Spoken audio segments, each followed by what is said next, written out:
On the Wado Radio Show. Of course, man, it is DJ Wado. It's the Wado Radio Show. It's more than music. It's ministry. And this is the first time we're having this brother on. And y'all probably, many of you know him as Black Knight, but he has changed his name. And we are here to talk about that, man. Brandon, what's up, brother? Hey, what's up, man? How you doing? I'm good, man. I got to train myself to call you Brandon. I'm so used to it. It's the Black Knight. Trust me, I still got friends that be like, yo, I'm still going to call you Black. I'm still going to call you Black Knight or BK or whatever it is, man. So I had people text me, it's like, yo, your name is still going to be the same on my phone. Yep. Yeah, your joint still says Black Knight on my phone too, bro. Yep. But the thing about it is, people keep on asking. It's like, yo, where's the Black Knight going and all this? I'm sad that I'm not gonna be able to hear it. I'm like, it ain't going anywhere. I'm still using that for production side, so I can't do anything with the tag. So it's kind of like a Roddy Jerkins Dark Child type of thing. Sure. You know, Brandon T is the artist, Black Knight is the producer. You know what I'm saying? So yeah. Interesting. So what made you kind of go into this space, bro? Did Andy tell you going from C-Light to Andy Mineo was the best thing that happened to me? No, not exactly.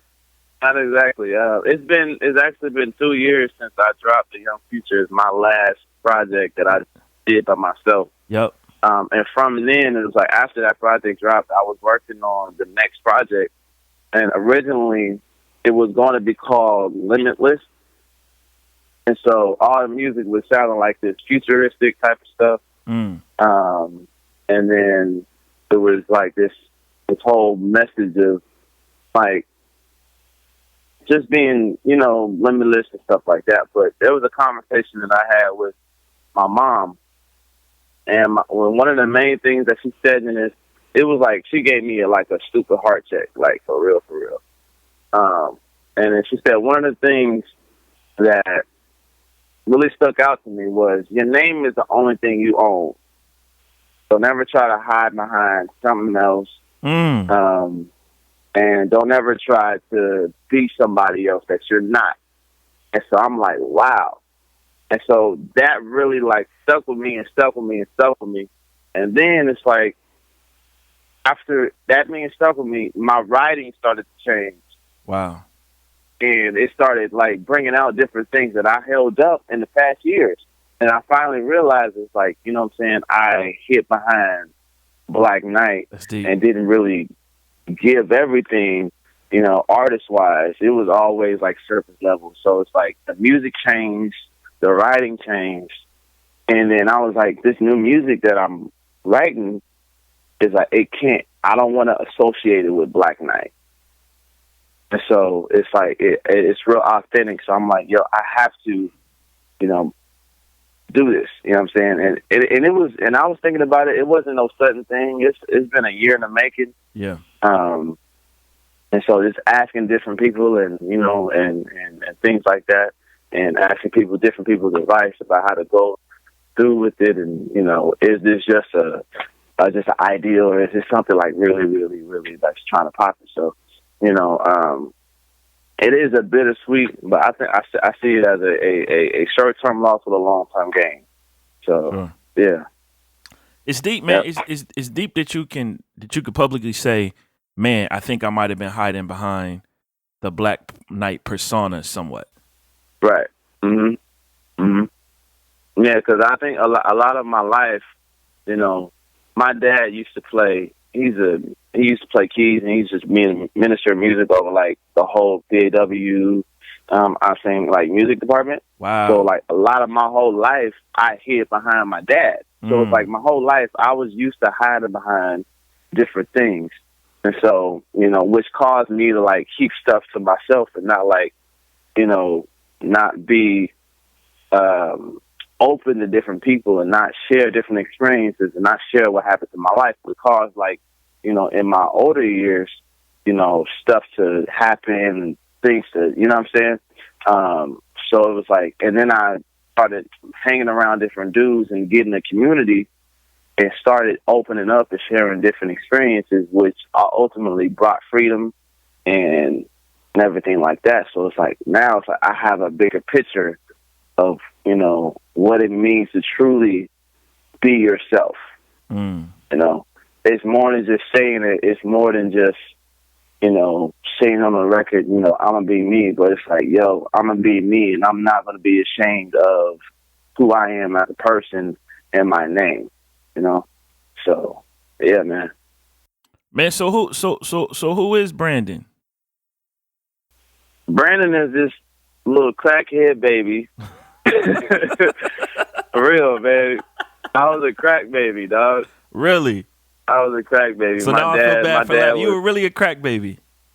Yeah, my dad was a crackhead. Wow. Thank God he was delivered, but you know, he used to take me to the crack homes and everything like that. Wow. I ended up being over the music for PAW?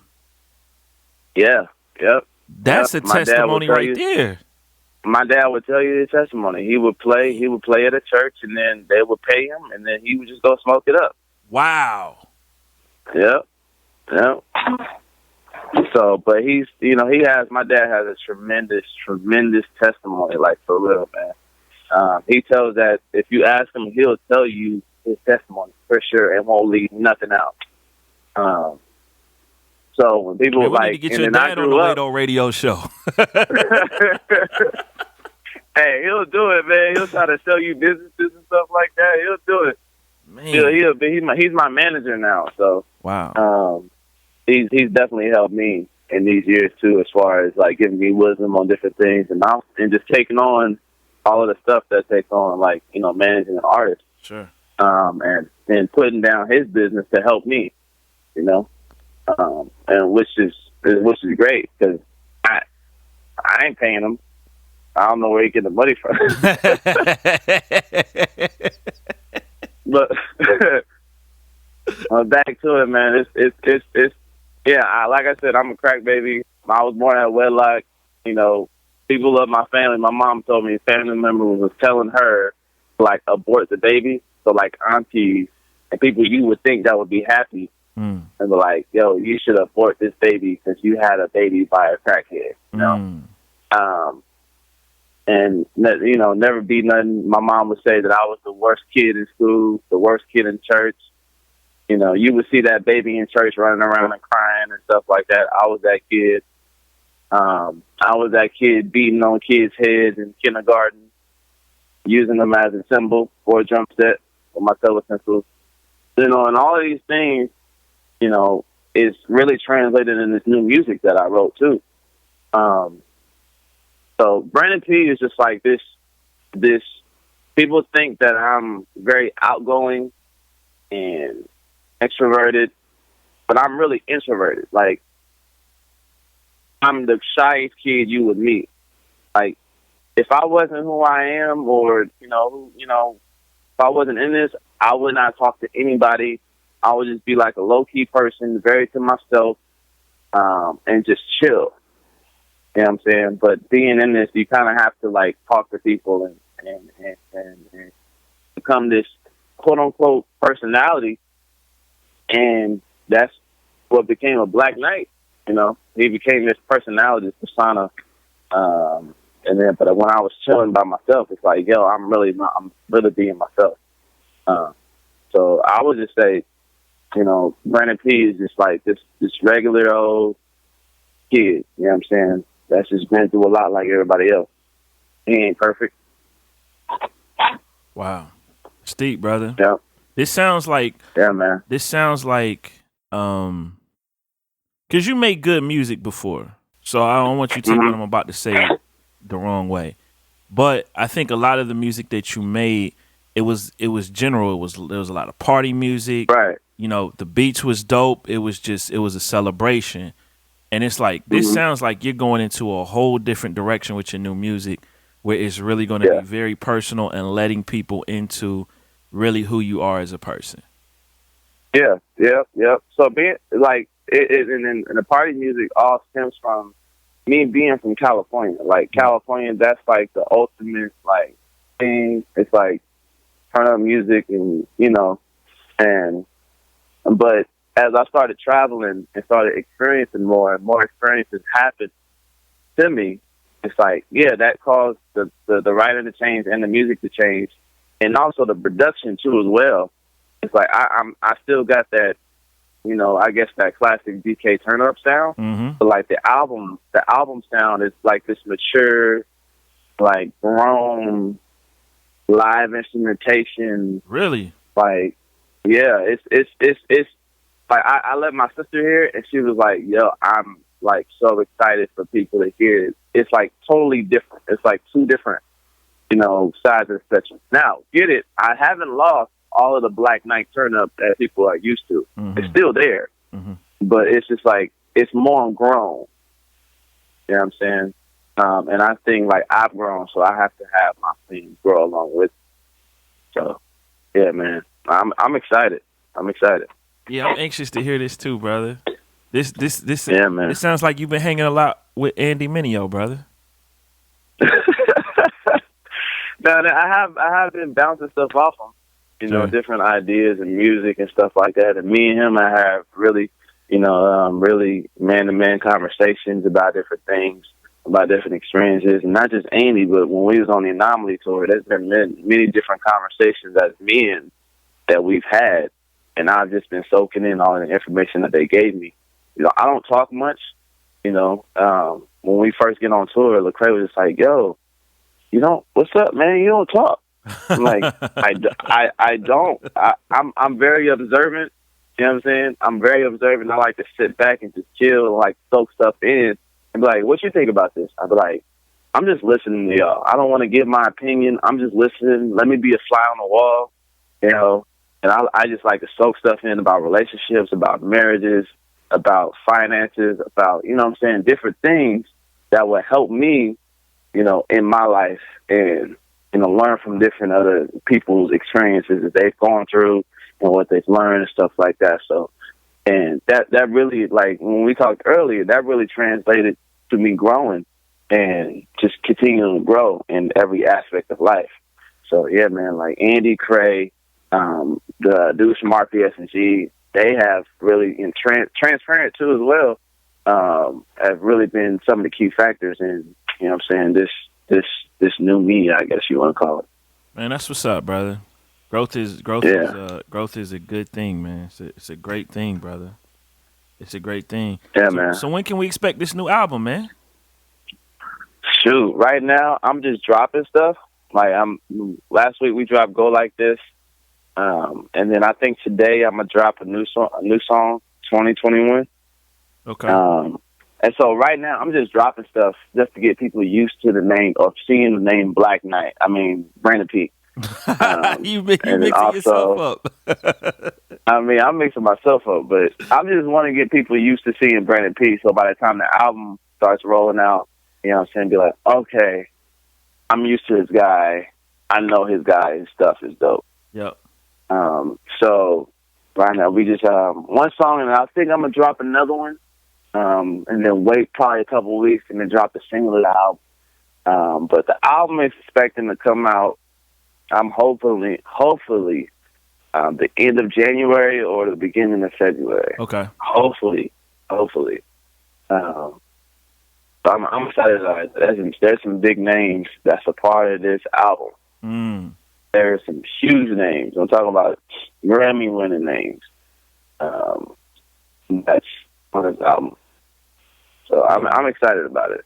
How are you able to balance developing your career, but also being basically a part of Andy's band? You know, being his drummer every night on the road, you know, with the tours and the one-off dates and that kind of stuff. I mean, how are you able to continue to develop and grow as an artist, given that, hey, man, you know, you still devote a lot of time to that as well?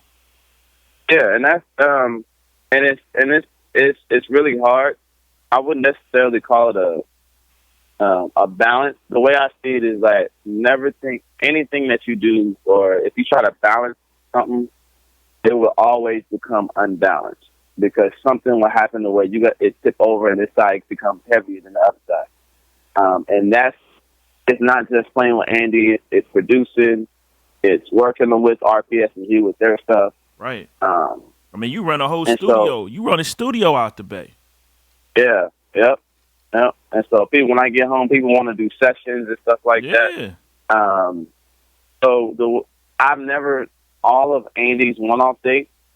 I don't do all of them Yeah. because I can't fly from California, so that helps a little bit. And then also, just having a schedule from him and the people coming to book me because I do my own shows too Right. as well. And so it's been working so far. The system that we've been having, it's just having communications about what's what and what's this and what's that. Trying to schedule things like 3, 4, 5 months in advance. But now, the way that I feel that this album is going to come, it's probably going to tip. My artistry is going to be going to grow even more to where it's going to be harder for me to play for Andy. Wow. So that's been me and Andy been talking different ways about how to approach that situation, and how to come up with different solutions about if this happened, this will happen and stuff like that. So it becomes very stressful at times and very straining too. Not straining, but it does become a lot of work trying to do 4 different things at once. Yeah, that's tough, man. But it sounds like you really want to continue to keep playing for him. Say it again? I said it sounds like you really want to continue to keep playing for him, obviously. I mean, yeah. I mean, who doesn't? You know what I'm saying? And not just playing for him, but just hanging out with the guy, talking. It just has been great experiences along. It's you don't want to ever break up a relationship that you've been in, for 2-3 years. It'll be harder than just saying, all right, bro, peace out, touch the deuces. And there's still a lot of love there. So it's man, I want to work something out, but if it doesn't work out, it's all right, cool, So yeah. I feel that, brother. I feel that, my brother. I feel Yes, that. sir. Man, it's interesting, man. I want to say this, man, because me and you had private conversations about this, but I feel like just as a brother, I owe this to you. Is when the whole Bible in the Air thing happened, I called you later and apologized to you because I felt like I shouldn't have talked about it publicly without coming to you privately. But I never made things fully right, I don't think, with you publicly. And so, man, I just wanted to say this once again while we're on the air for this interview. My apologies about that, brother. I should have come to you privately before saying anything about it publicly. And I let my emotions get the best of me in that situation. You know what I'm saying? And man, you handled it. I feel like as best as you could, bro. At the given time, man. I just wanted to salute you for that, bro. Oh man, appreciate it, man. When that dropped, I was 17. Yeah. So I wasn't prepared, all the way for what was to come when all of that stuff happened. So my dad was the key person that helped out with a lot of different things. So he hid stuff from me. He was can go on social media right now. I'll start over there. My apologies, bro. Go ahead, though. It's back recording. All right, what was I saying? What was that? Oh, yeah. So when that song dropped, I was 17, and at the time I didn't really know how to handle the train that was about to happen. Sure. So my dad was one of the main people that he was the main person that helped me and coached me through that. Okay, you're not gonna get on social media right now because I don't want you to see what's going on. He was telling me, once you stop dropping music, people are going to criticize and say stuff no matter what. You can have a Grammy-winning album, and people will still criticize. People will still have something to say. And so that prepared me a little bit for what's to come. But you're never actually prepared for it unless until you get in it. But man, I appreciate that, and I wasn't taking anything personally. If anything, it's like everybody, felt a way about it. I felt a way about it. And, I'm like, hey, it is what it is. I So, feel you. yeah, man. Did you and TP ever talk about this at all? We talked about it via email, Yeah. after everything happened. So I expressed my views about it. He expressed his views about it, and it was I didn't hear no more from him from that. And then when we went to London, Andy, we all went to London, I think a couple months ago, and there was somebody out there just like, oh, Black Knight. There's a few people that don't like you in London. Wow. I was like, okay. Actually, no. I said that wrong. They was like, there's a lot of people that don't like you in London, and then somebody else was like, don't pay them no mind. Like, there's probably like a group of 5 people that don't like you. Everybody else over here listens to your music and still enjoys your music, and probably forgot about the situation that happened Forgot about too. it, right? Yeah. So, yeah, man. So that situation that's really that was a learning situation for me. As far as, like doing research, just crossing all your T's and dotting all your I's before something happens, and making sure if you do say something in a word, or making sure that person is fine with you saying it, reaching out to this person.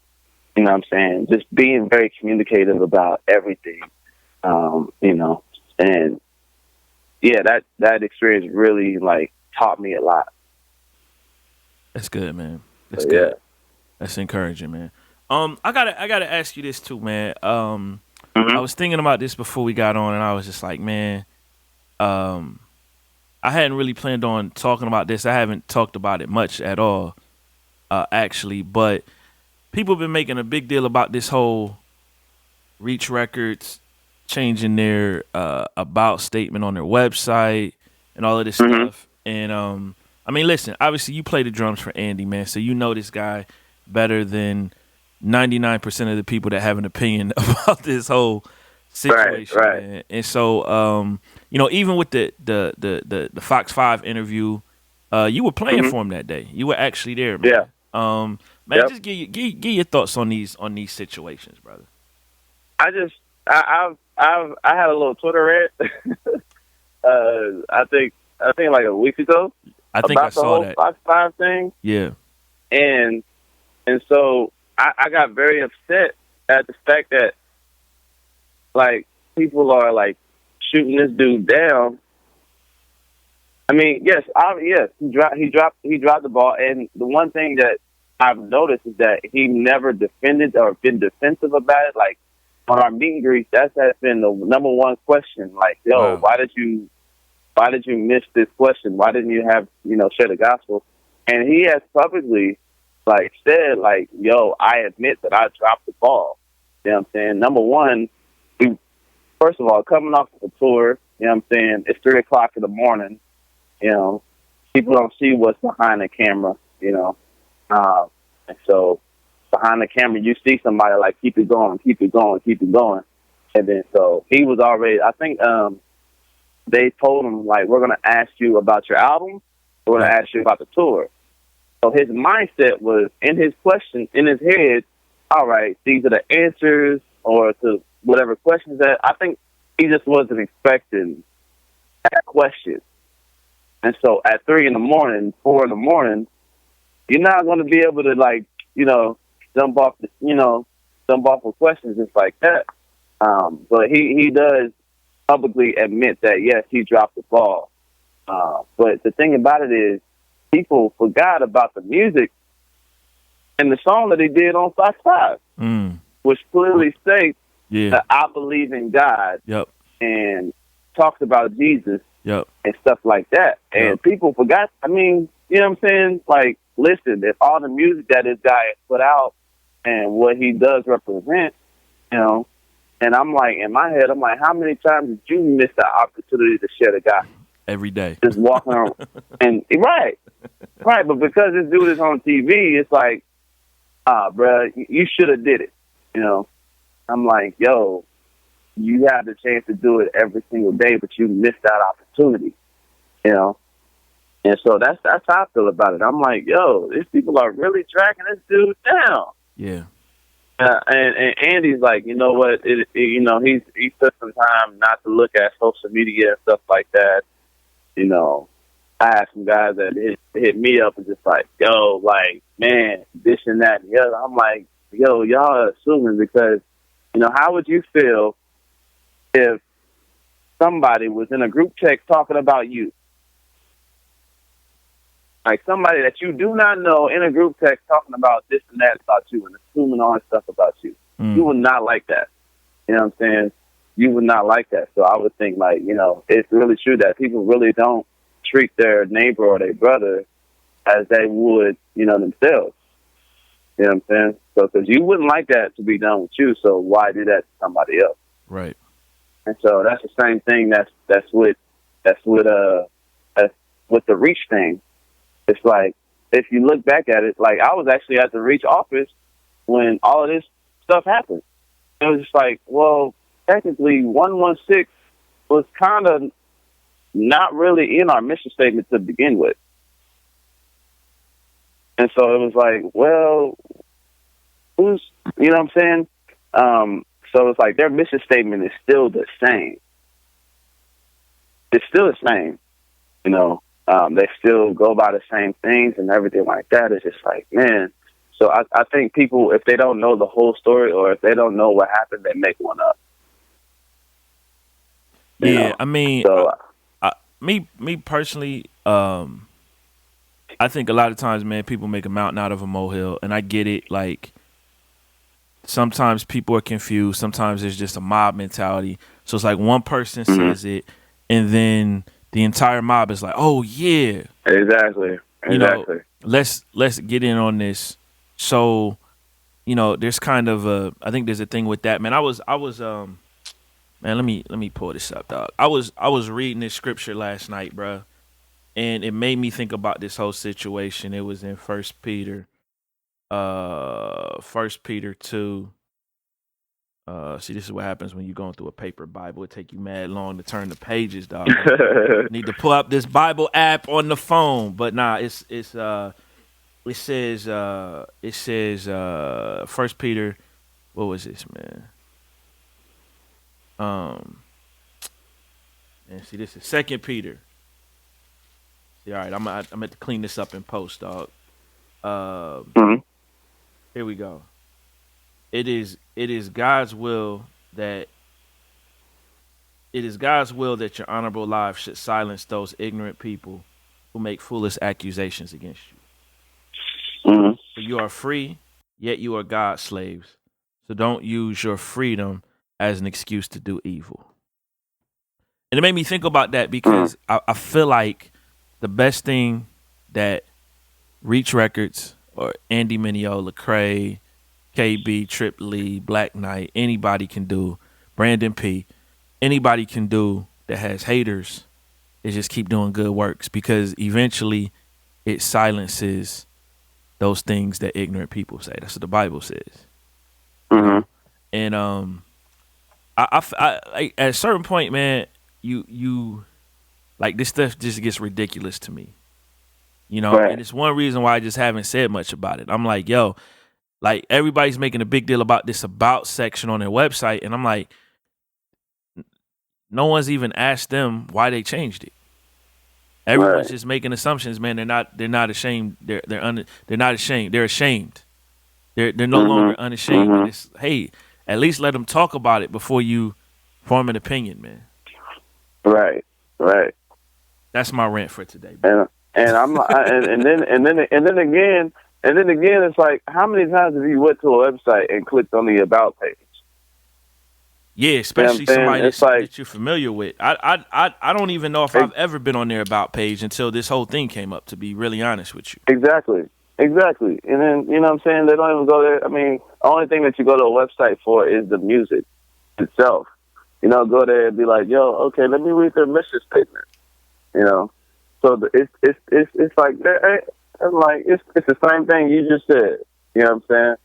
Well, it's like let them I'll speak say this before. though. I think I don't go to their about section because I've been buying their music since 2005, 2006. You know what I'm saying? So new people, they may go there for whatever reason. But I guess I'm just I guess what I'm saying is, say for instance, if I stumbled on that, why wouldn't I just ask them, just send them a general email? Hey, I don't understand this. Yeah. I don't see. I would think someone at the office would answer a general email about, hey, I'm just trying to get some clarity on your mission statement, particularly Right. some of the media outlets that have promoted this. You know what I'm saying? I Right. Right. I don't know. That's just me, though. Yeah. Exactly. Instead of, you know, it just caused a lot of confusion, and a lot of, you know, conflict inside the body, you know. And it's just, I think people just want ratings and want numbers and stuff like that, and just with cause, and don't care what the effect and the result of it is. Yeah, I can't call it, man. Hopefully they'll talk about it soon, brother, and they can. I had an artist hit me yesterday and say, he asked me for my opinion on it.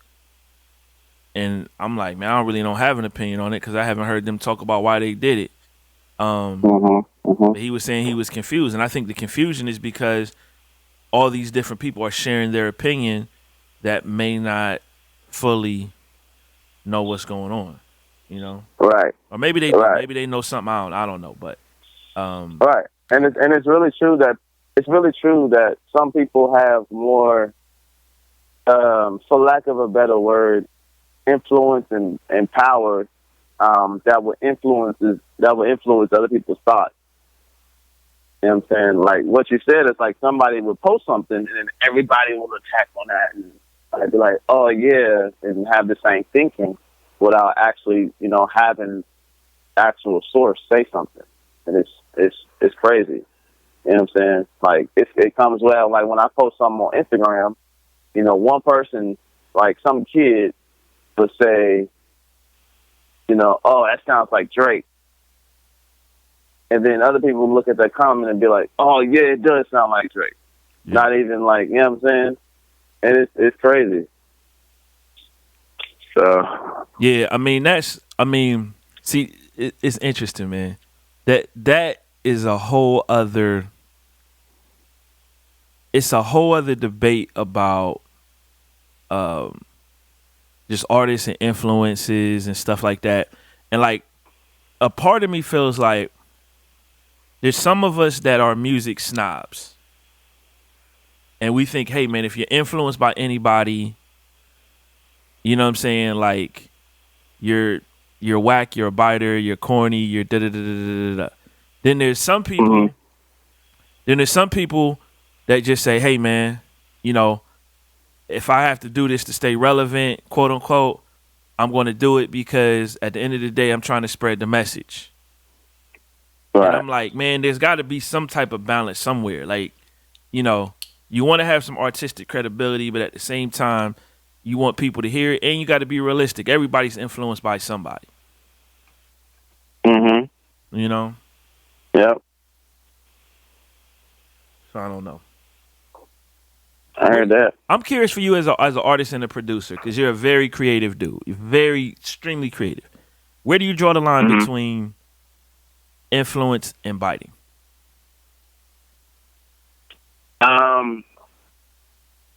Me personally, I know when I get influenced by something, it's like I would say I'm gonna take the same quote unquote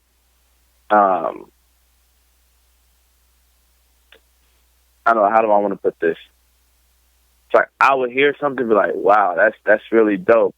Okay, and I get inspired by it, which would cause me to create something. And so it would have some of the same elements to it, but it's like I have to be intentional about making this my own.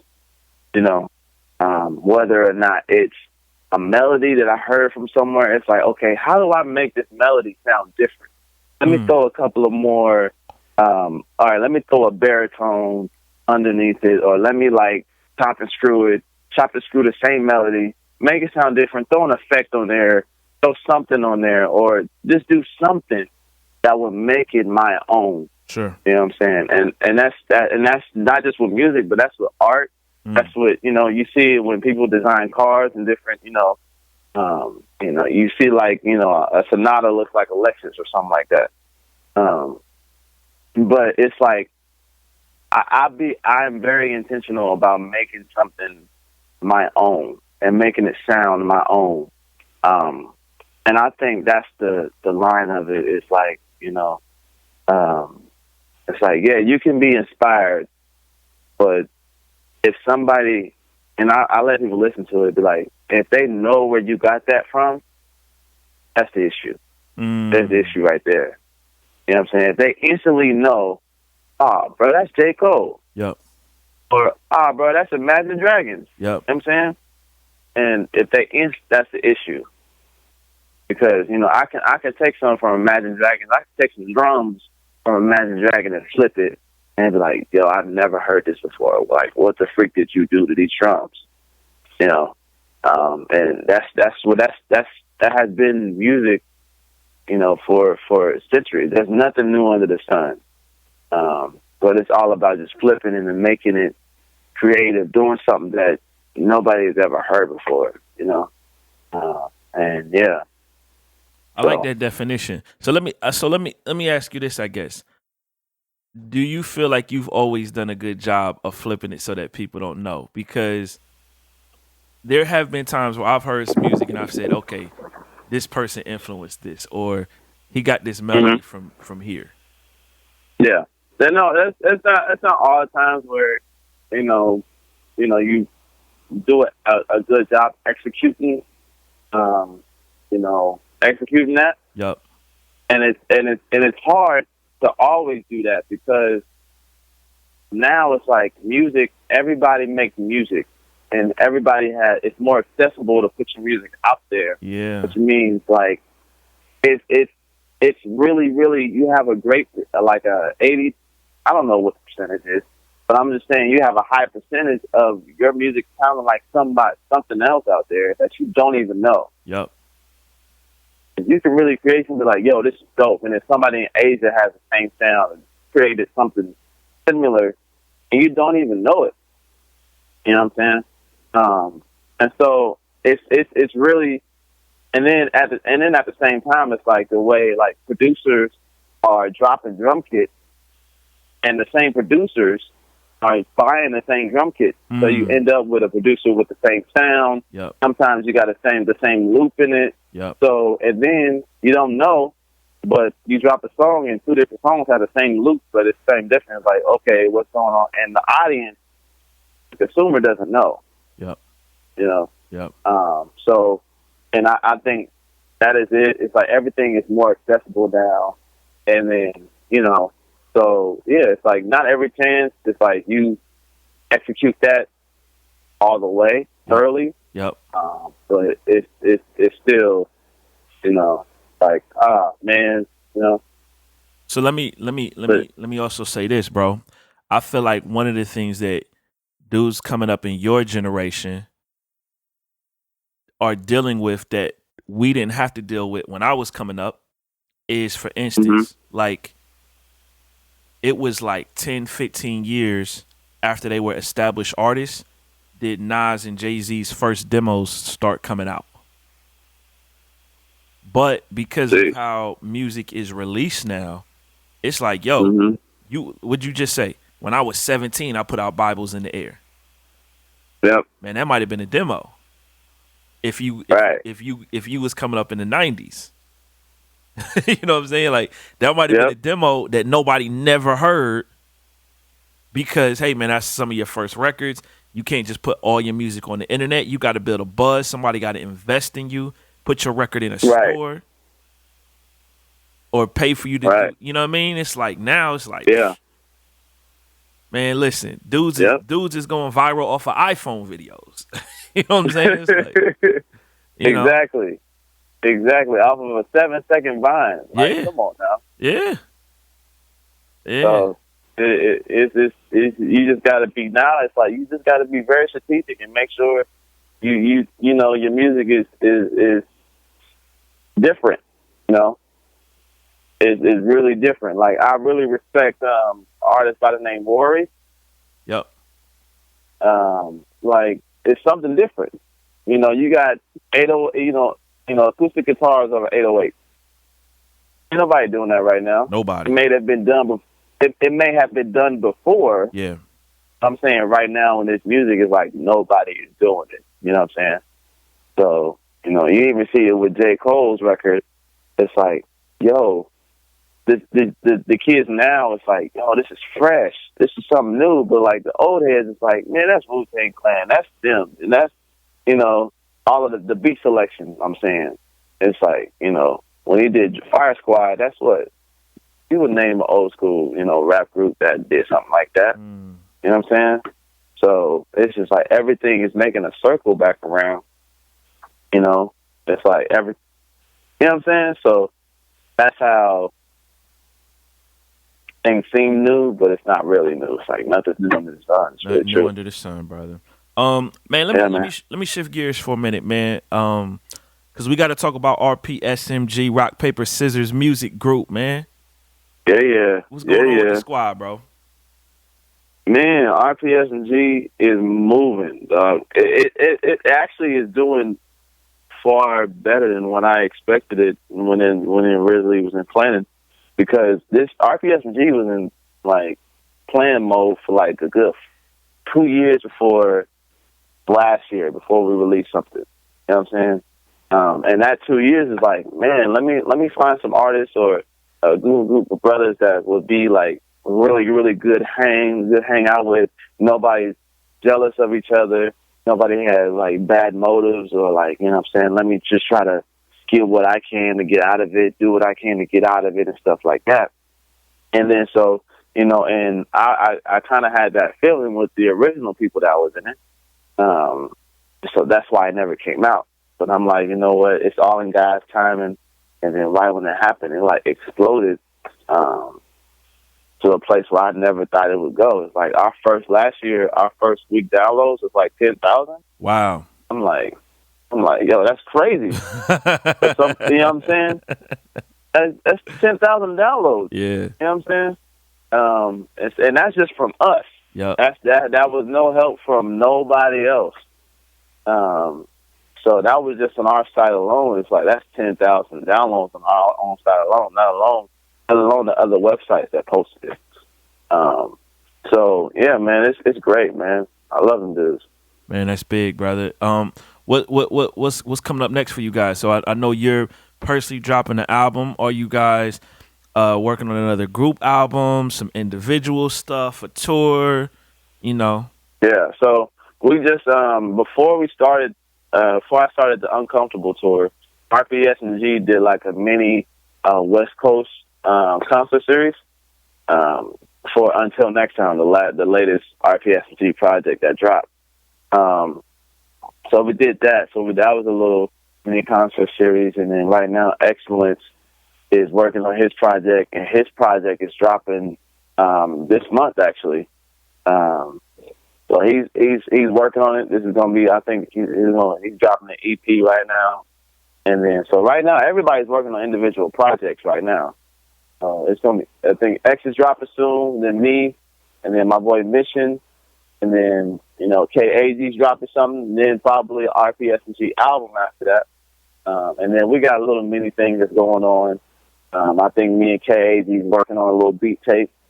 So man, it's a lot of things moving. It's just now it's hard curating everything and turning the ship to where and making sure everything's intact, strategic, and we just ain't dropping stuff out of just to be dropping it, but be very strategic about everything that we do. And then one of the things that I try to say all the time is like, be patient. There's a time and a place for everything. It's like, just because you feel like you ain't moving nowhere doesn't mean that you're not. You know what I'm saying?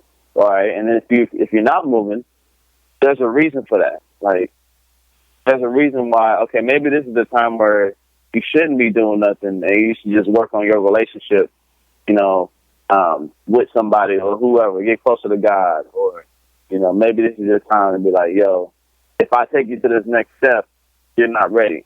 You know what I'm saying? So I need to prepare you right now for your next step, you know? And I think that was the reason for me, is for not dropping this album when I was supposed to drop it. Like, I wasn't ready, you know, to drop it. You know what I'm saying? So, yeah, man. Mature, brother. Maturity, man. Maturity. Lots of maturity, man. Yes, sir.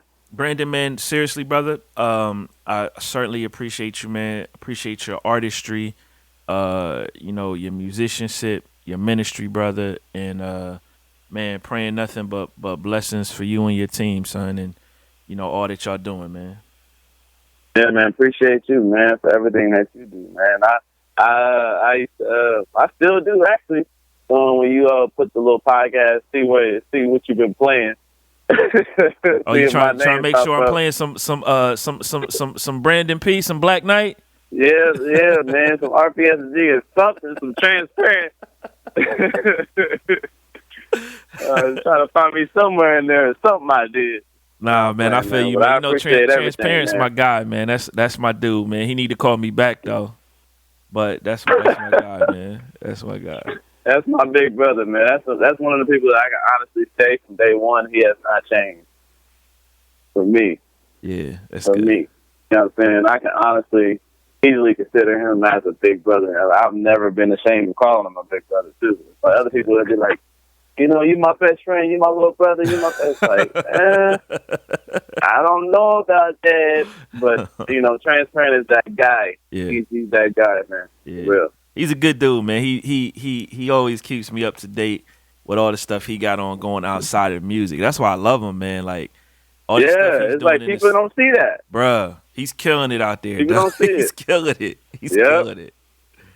He's killing it, man. He's killing it. But that's, you know, this is the thing, bro. Like, to me, at the end of the day, that's what it's really about, man. It's about impacting people, you know, with the love of Christ, bro. And it's like he takes that with him everywhere. So it's like he's a dope artist, but it's like, man, this dude be in them schools, giving people positive messages.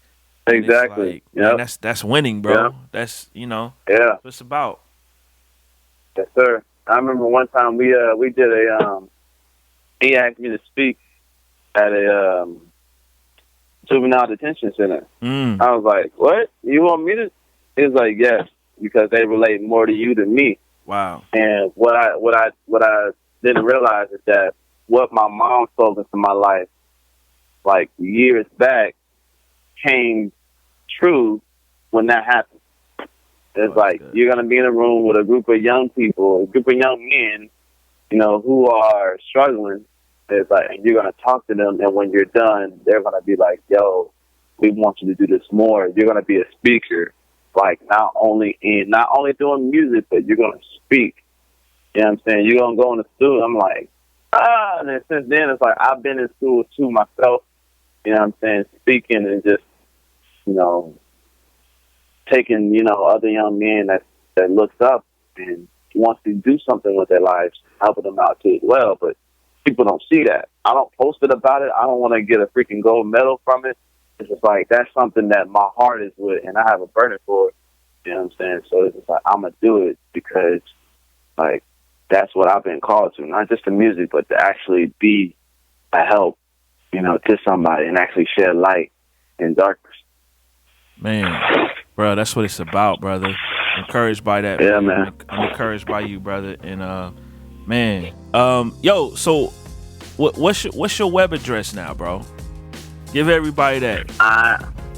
Man, everything is under I am Brandon P.